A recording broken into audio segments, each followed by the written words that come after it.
Thank you so much, Sudarshan ji, for accepting this interview in such a short notice. We're very thankful for you. I'm Harsh Pal, second year student at Amity University Business School, Chennai, and I'm very privileged to introduce Mr. Sudarshan Bohra, who is managing SPC, which is based in Chennai. SPC stands for Supreme Petro Chemicals, which deals with all the chemicals, and we'll be getting to know about his business in the further interview.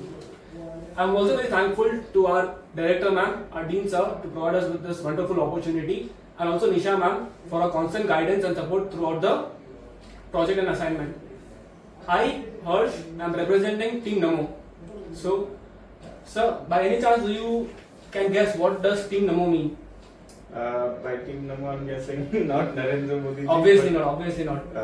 But I'm sure it's a very team bonding kind of a name that you came up with. Somewhat on the lines. So, Team Namo actually means navigate ambitions and maximal opportunities. I came up with this name and as a rough sketch, and all of my teammates collectively agreed to it. Team Namo actually means as an individual, you, me, anyone has different goals, different perspectives, and different ambitions in life. But when you come together as a team, you should align your goals with the goals of the team, and you should work as one. I couldn't agree more. Yeah. So once you start working as a team, as a one person, you will unlock endless opportunities in future, not just for the team, as for the individual as well. So that's what we came up with the name as Team Namo, which is navigate ambitions and maximize opportunities. So let's start with the interview. Definitely. Can you just explain telling about yourself, who you are, what you do, and what are your hobbies? I know one of his hobbies, which is book reading. He's very much into books, and I think you are reading currently 3 books together, right? 3 books together and 30 books a year, yeah. 30 books a year. So can you just introduce about yourself more? Sure. Right before I get into it, first I'd like to thank Harsh for coming on this short notice, asking me to do something I've not done before. So thank you Harsh and the entire Amity University team. Thank you guys. Delving right into your question, when you ask about my hobbies, I'd like to think that even me coming to the office is a hobby. Because hobby is something that one likes to do on a daily basis. One takes time out of their regular life, to delve upon, to increase their curiosity with respect to that particular thing. Office to me is quite like a hobby because every day I come, I find something new to do. I find a new challenge, new setting that I haven't been in before, a new complex situation that requires some strategic problem solving techniques. So office to me is a hobby too. But if you'd like me to mention my favorite hobby, I would definitely go into books. For some reason or the other, I like to think that my entire life is structured around reading a book.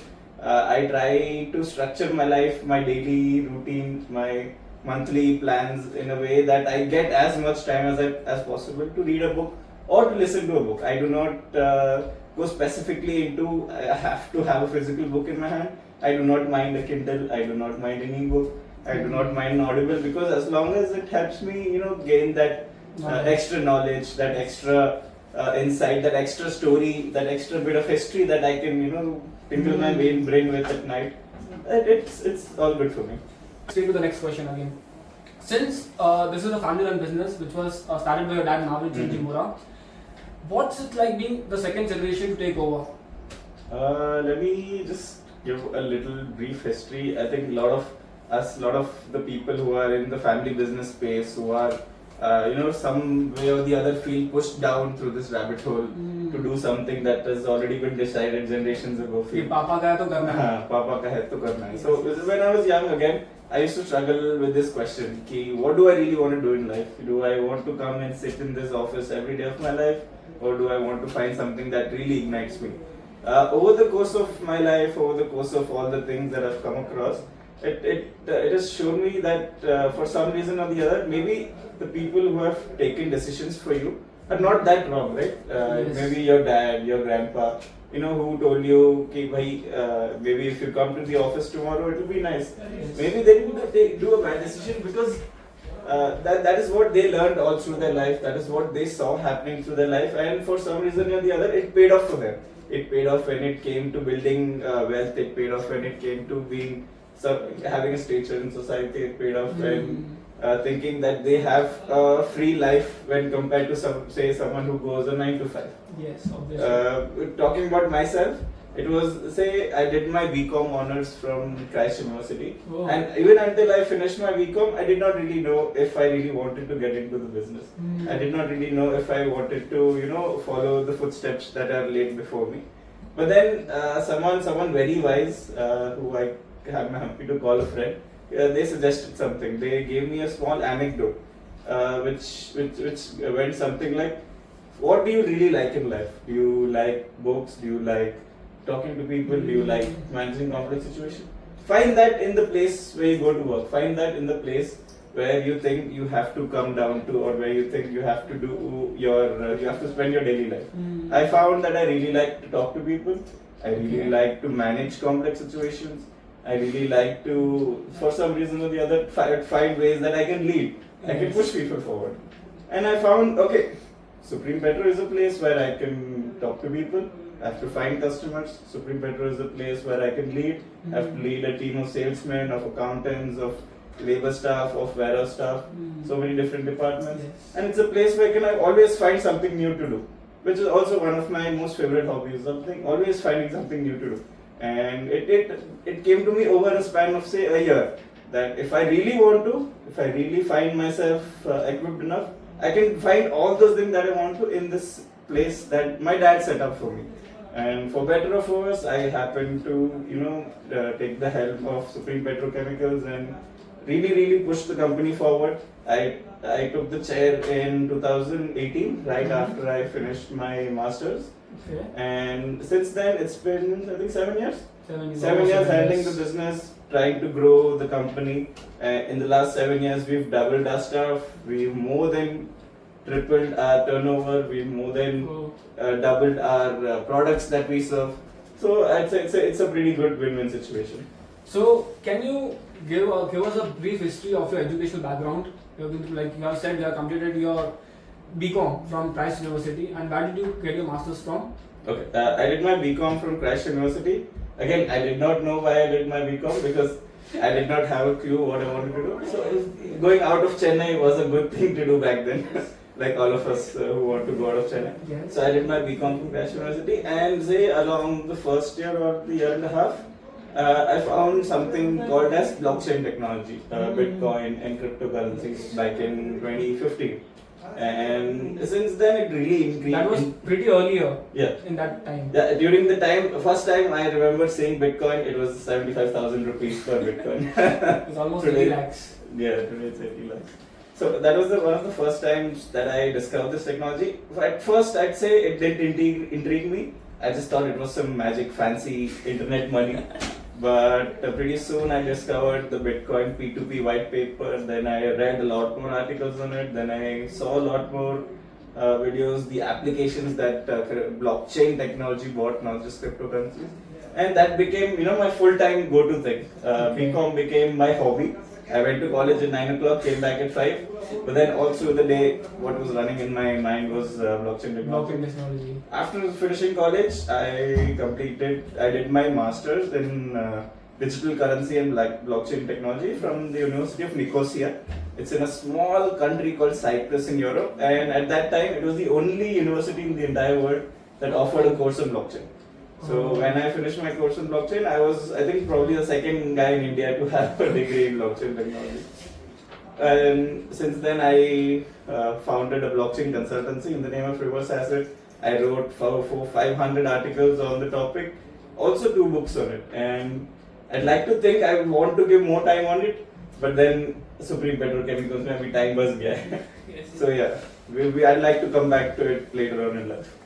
So basically you mean that what you love should be held up with your work as well. As you said, you are an avid reader, you like to meet new people, you like to work with complex problems.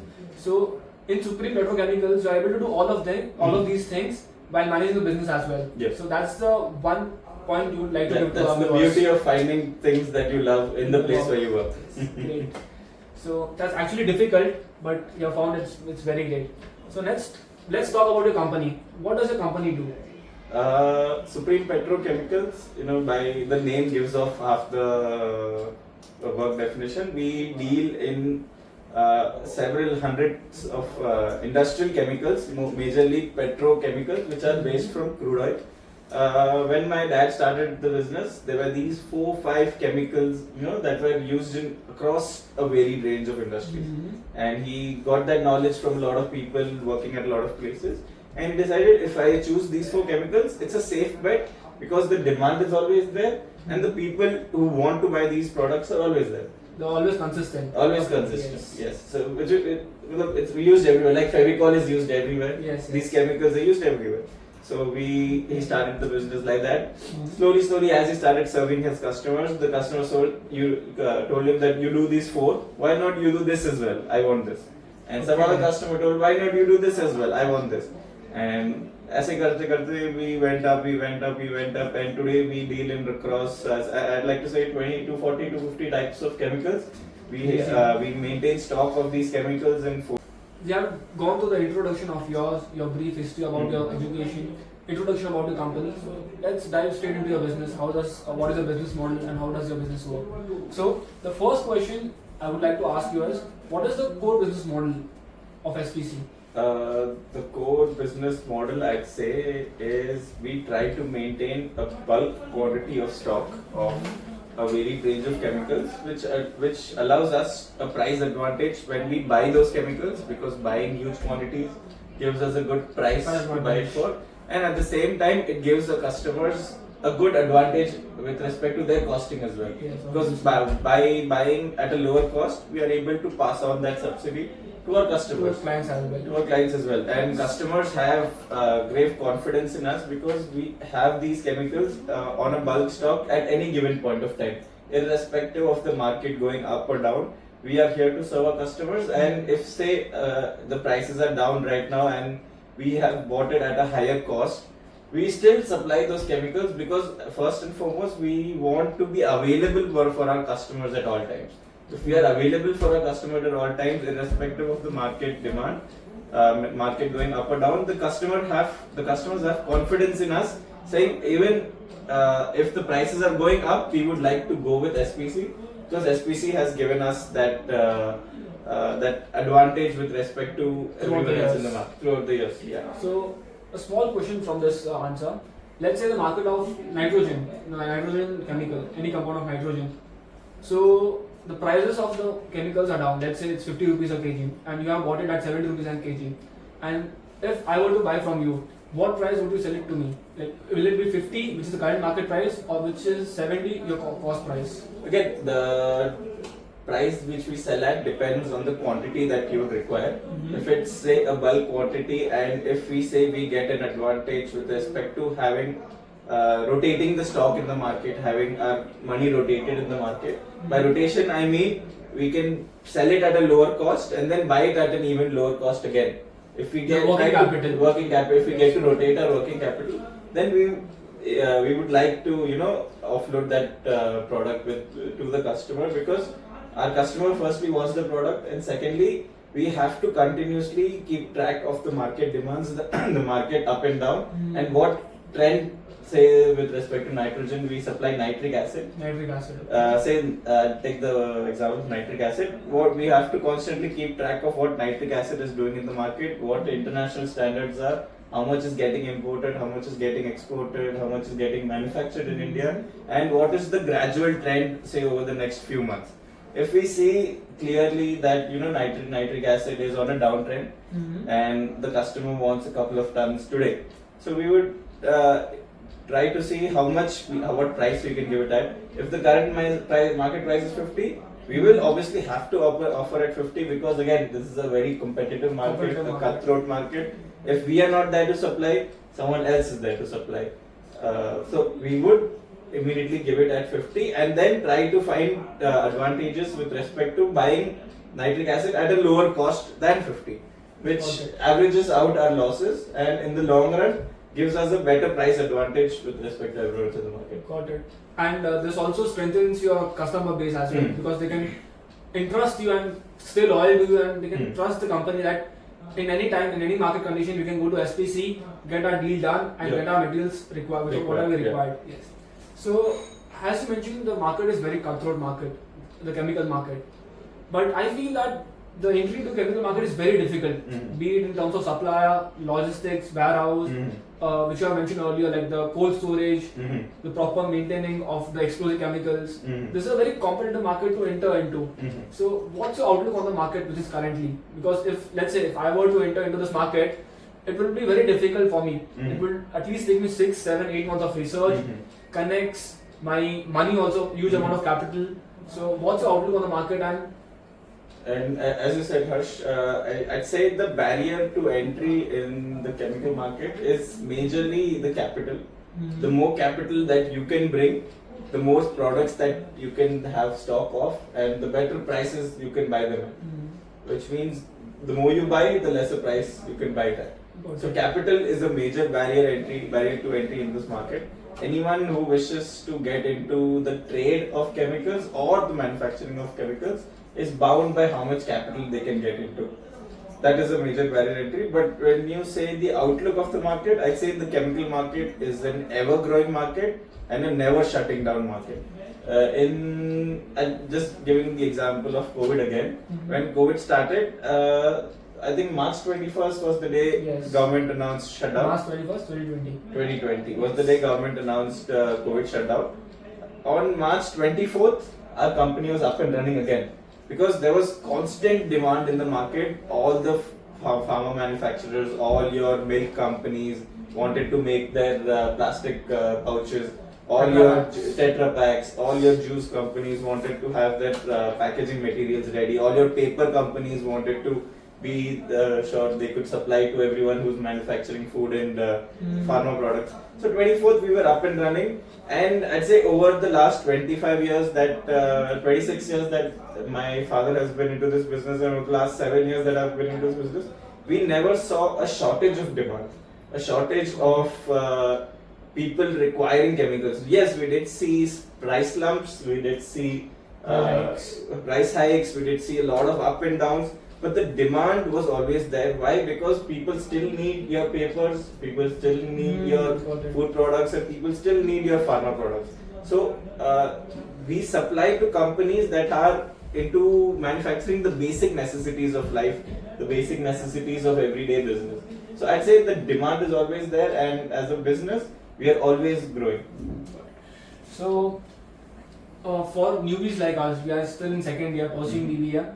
And we are also mostly lost like you, like whether we are supposed to do DBA, continue with our family business, go something else, do something else. So can you just explain what's the full process from procuring the chemicals from suppliers to closing it with the clients? The process in your company looks like. Understood. So I'd say the process really starts from us procuring the chemicals. I'd like to mention our most important product. One of our most important products, say isopropyl alcohol, which is IPA.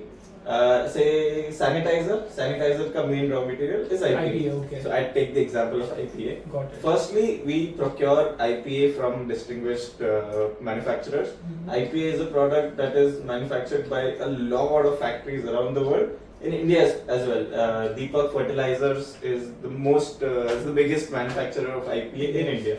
So firstly, we recognize how much quantity we want and what is the outlook of the market for the next 2-3 months. Say, is the price coming down? Is the price going up? What is the demand in the international market? And so on and so forth. Say we made the decision after all careful research and analysis that we would require say 50 tons or 100 tons of IPA this month. Our next thing on our checklist becomes negotiating with Deepak Fertilizers what best price he could give IPA to us at. Say he has a monthly output of say 10,000 tons, and we promise him we will take 10% of that. So that is immediately eye-catching for the supplier. Ki Supreme Petrochemicals is promising me 10%, so that offloads a lot of. Back to the question. आप बता रहे थे कि once you finalize the deal with the Deepak Nitrate and tell him that we'll be buying 10% of your total IPA, then what's the next process involved in it? So we go into very rigorous negotiations, and I'd say our negotiations come down to paise. We would tell ki give me at XYZ 60 paise, and they'll be like, no, we can give at 75 paise only. Okay. So because it's such a big quantity, even those small denominations make a huge difference. Yes. Then comes the process of making sure the logistics of getting the IPA from the Deepak factory, which is currently in Dahej, Gujarat, to Chennai. So we Very have extensive network. Yes, network. So we have to connect with our logistics supplier. Our logistics supplier has to make sure the tanker, which is a 25 to 30 ton tanker, the water tankers that you see Yes. in Chennai, a little more specialized than that. The tankers are ready, they are cleaned, and they pass all the certifications that are required by Deepak fertilizers. Once that is done, the logistics supplier makes sure to send his tanker to the particular factory. If we order 100 tons, which means the logistics supplier has to plan 3 or 4 vehicles to send it to Deepak Nitrates. Then it takes again negotiations with the logistics supplier over how much he is charging per kilo. If he charges 4 rupees per kilo and someone else in the market is already charging for 3.8 rupees per kilo, we immediately have to shift to that particular logistics supplier. When this comes to paisa. Paisa. So every 10 paisa you decrease is say 1 lakh rupees saved. Got it. So 10,000 tons may every 10 paisa saved is 1,000 rupees saved. Every rupee saved is 10,000 rupees saved. So we have to think in those terms. Then the logistics supplier delivers those tankers to our warehouses. Our warehouses have equipped staff, equipped laborers, equipped warehouse managers that then make sure to connect our industrial chemical motor. We have an industrial chemical motor that is connected to the tanker, and depending on how we are planning, we have a few underground tanks that are situated below our warehouses, and we have barrels and cans as well. So something like a bore well. Something like a bore well is an underground tank. It's a specialized stainless steel tank that is capable of storing IPA, which has to be cleaned regularly. So we have underground tanks and we have barrels. A lot of our customers are okay with barrels that being supplied to them, and some of them require in bulk. And since we cannot immediately await their requirement on that particular day, we have to store them. We store them and storing in our underground tanks and offloading some of the items in barrels, which is a 200 liter cylindrical barrel, which is the industry standard for chemicals. 200 liters industry barrel. So we offload some of our chemicals there. Then is the task of sales.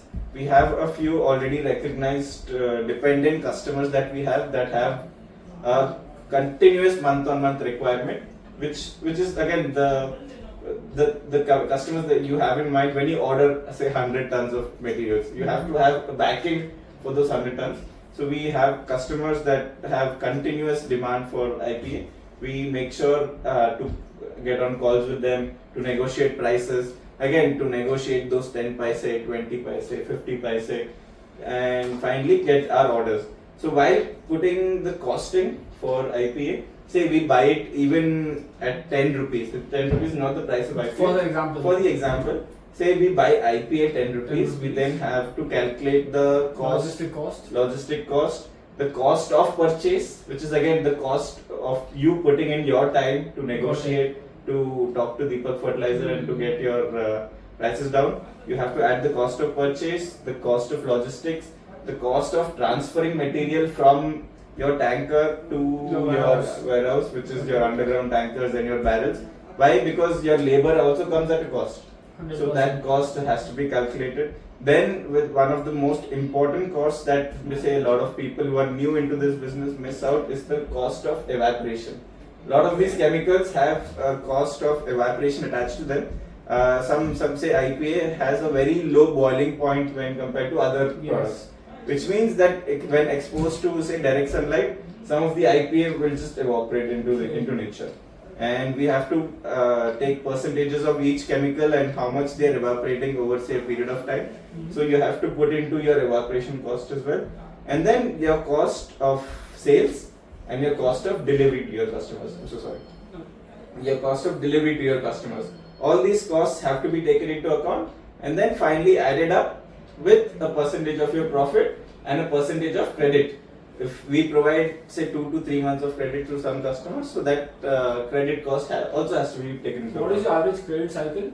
I'd say 90 to 100 days is our average credit cycle. Our customers are manufacturers, so they demand an industry standard of 80 to 90 days, which then happens to become 100, 110 days given market delays. So in a nutshell, basically what you do is first you negotiate with the supplier, which is Deepak Fertilizers, get them, and once you finalize them, you deal with your logistics team, logistics supplier. You get your things to the warehouse back in Chennai. You get the IPA, is this right? IPA. You get the IPA transferred from the containers to your barrels, which are underground stainless steel barrels, and I feel your costing is very lengthy. Like you have to take account for the purchasing cost, your evaporation cost, and in any other business, these miscellaneous costs won't be included. If someone is included in a service business, evaporation costs won't matter to him. Cost of purchase won't matter to him. So your costing of product is very extensive, and we got to know very much. So coming to the next, so looking upwards next 3 years, what do you think will be the most new chemical which will be in demand in next 3 or 4 years? Due to the evaluation, due to the manufacturing industries, because as we know, government has shifted the complete production to India. Government is inviting Tesla. The first Apple store has opened in BKC, Bombay. So the government is focusing on Atmanirbhar Bharat very much.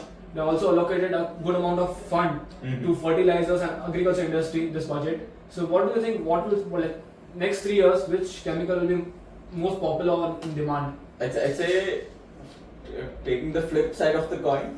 When I said one of our main products is toluene, for better or for worse, we are going to shift away from toluene and toluene related products. Why? Because Europe and America and the world in general recognizes toluene to be a long run degrading product that can pollute a lot of different areas. It's not sustainable. Basically. It's not sustainable, and it's kind not of well. CFCs. Yeah, and it's kind of away from the goal of having a green planet. So we will see people shifting away from toluene, people shifting factories and majorly governments putting a stress on shifting away from toluene, shifting away from mexylene, shifting away from a lot of these major crude oil derivatives, crude oil derivative products. So that we have to equip ourselves, with that shortage of demand that we will see in the future, because toluene formed our major part of our business. So we will have to be on the lookout of inculcating new products that can replace toluene, that can be in demand as well. So planning to move away from crude-based chemicals, but as your name stands, most of the chemicals are derived from crude. So this is actually a very tough situation it's a for tough you. Situation to be in. Yes. We are in sort of a dilemma, because Supreme Petrochemicals has to move away from petrochemicals. Yes. But evolution is the new change. So coming to the next question, how tough is it to close clients in your industry, like on a scale of 1 to 10? Let's say if Sumit is coming to your office and he wants to buy toluene. So how tough is it to close him? I'd say on a scale of 1 to 10, closing a very big industry, an industry that does say 5,000, 10,000 turnover, is the hardest. I'd rank that 9. Closing a customer that say does 100, 500,000 crore turnover would be somewhere around a 7. Because at the end of the day, it's really about price. It's really about how much advantage you can give to the customer with respect to price, with respect to service, and with respect to your credit allowance. So these are the 3 main factors that the customers see. Most important being the price. We have had situations where a customer of 15 years declined to give us an order because someone else quoted him 20 paise less. And on an order of say 100 tons, 20 paise really matters a lot. 100%. So those 20 paise, 30 paise, the customers are ready to shift, their long-term customers, because the market is very competitive. The end user, which is me, you and everybody, demand prices at a low price, but of optimum quality as well. Yes. So keeping the end customer in mind, the entire supply chain has to work, has to cut down their prices, has to maintain a profitable advantage and still make advances in the market. So Yes, the yes, price is the most important factor. Some questions at the last and close the interview. So, on a personal note, what's the best lesson your family has taught you while you were joining the business? Best lesson I'd say again, Like a quotation you live by, or something like "Papa ne aisa bola tha," and this is the thing I live by. there are these two words that my grandfather used to say that sounded very irritating to me when I was young, but now it makes a hell of a lot of sense now that we see money coming in and going out on a daily basis. He used to say, he still is alive, so he keeps saying, "Byaj ka dhanda, byaj बढ़ रहा है क्या?" Which means is the interest on the money that you are making growing. If I say make 10,000 a year on a capital of 1 lakh, which means my business is making 10%. 10%. But then the bank interest itself is 9%. The interest that you would take on the unregulated market is 13%. 13%. Which means net on a net basis you are actually making a loss. If you were to take a loan and supply to your customers, you are making a loss. Yes. Which is what is always on the back of my dad's mind, my mind, my brother's mind, my uncle's mind. We're all part of this business. Is, are we making better than what the market interest rates are? If say we are good in a good enough position to put in our own capital, but say if I were in a position tomorrow that I have to borrow 1 crore rupees at a rate of interest of 12%, and then use it for my business, I have to make money that covers the interest on my loan, and then also has a good enough margin to make my business sustainable on the long run. Yes. So that always helps me, make decisions in my office life, because I do not just put a 5% margin or anything. First, I have to calculate if it's sustainable in the long run with respect to the interest, because all of our businesses have OD, overdraft. Yes, All of us borrow from outside. All of us have the interest that we pay to our creditors who've been there for long run. Yes. So the interest calculation is always on the back. End of the day, I think my dada says rightly that हर धंधा ब्याज वाला धंधा ही होता है end of the day, because अगर आप ब्याज नहीं कमा रहे हो, if you're not earning the interest, then you're not really earning anything, no matter what business you say you are in. So this is my dad used to say a similar kind of thing, not the same thing obviously. He used to say, let's say I put in 40 lakh rupees of my capital into a business, and the 1 year interest is around, in unregulated market or in stock market, is around 12%. So 40 lakhs is around 4 lakh 80,000 rupees.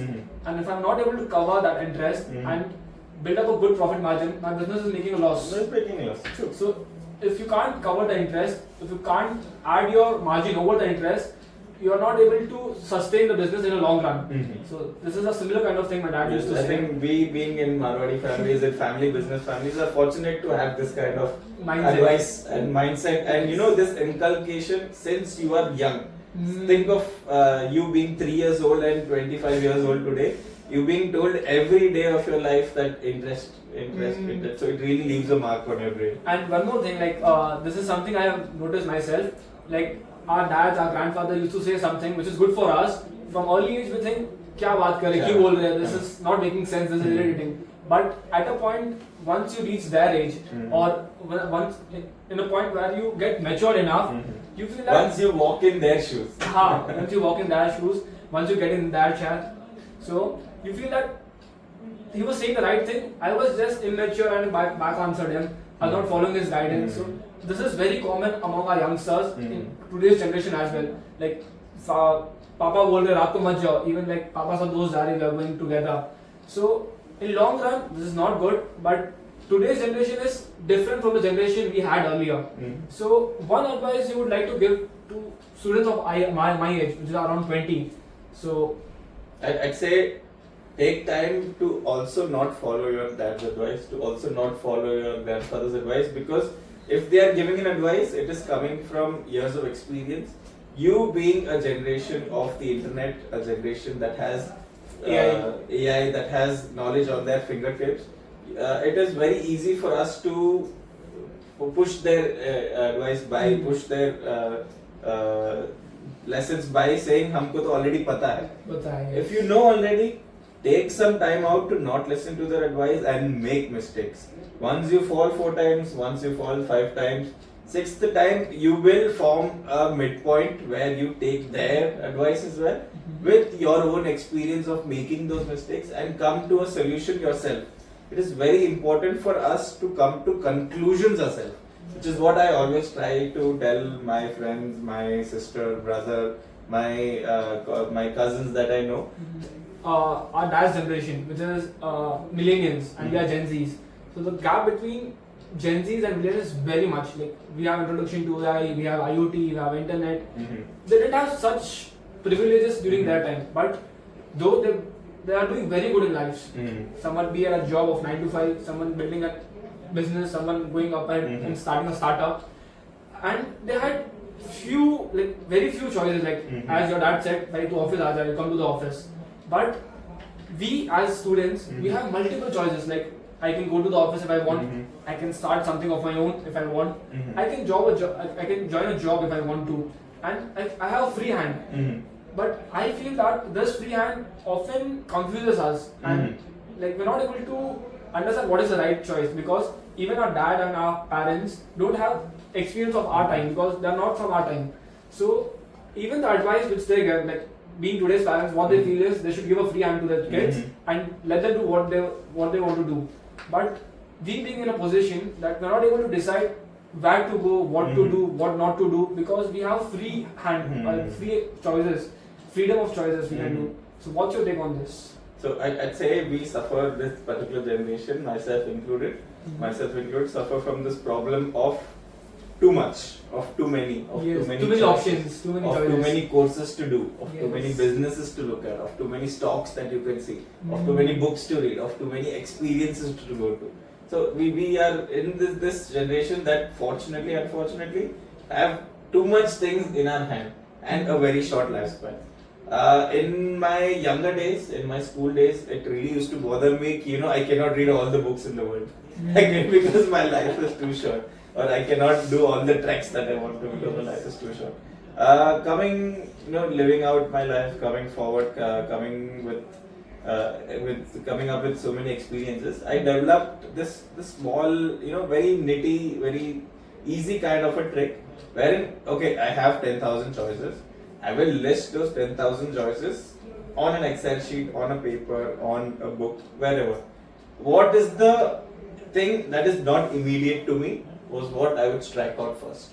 Okay. And then what is the thing that I really interested, let that stay, and then strike out the rest, and then strike out the rest, and then strike out the rest. Eventually I came to a point where even though there are so many thousands of things to do, I have 10 things on my paper that can be readily done because I came to this conclusion myself.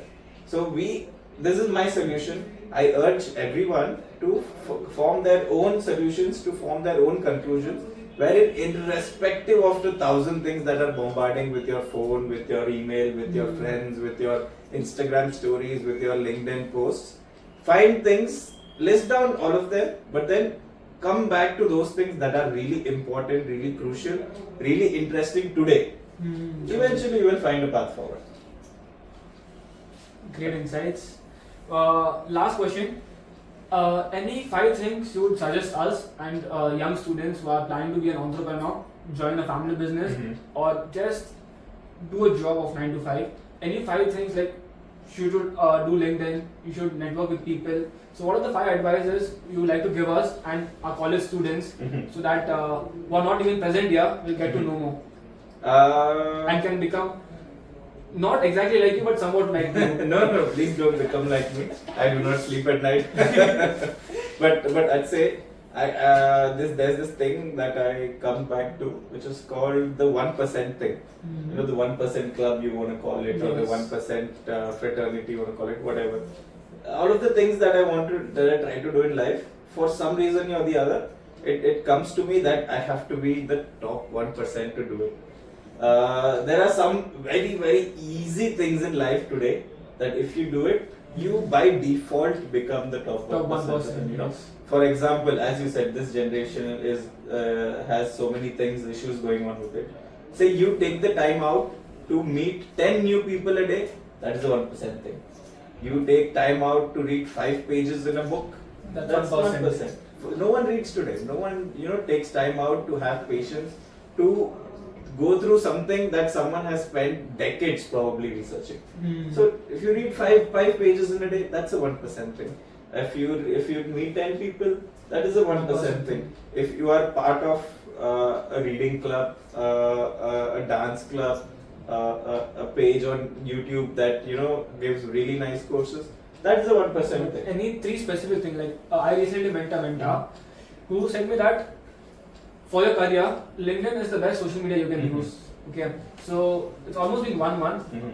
I've been posting daily on LinkedIn. Like I'm trying to figure out how LinkedIn works, how LinkedIn is, how to post on LinkedIn, how to get more reach, how to optimize the post for LinkedIn. So this is a one thing I'm trying to do it on a daily basis, a weekly 1 post.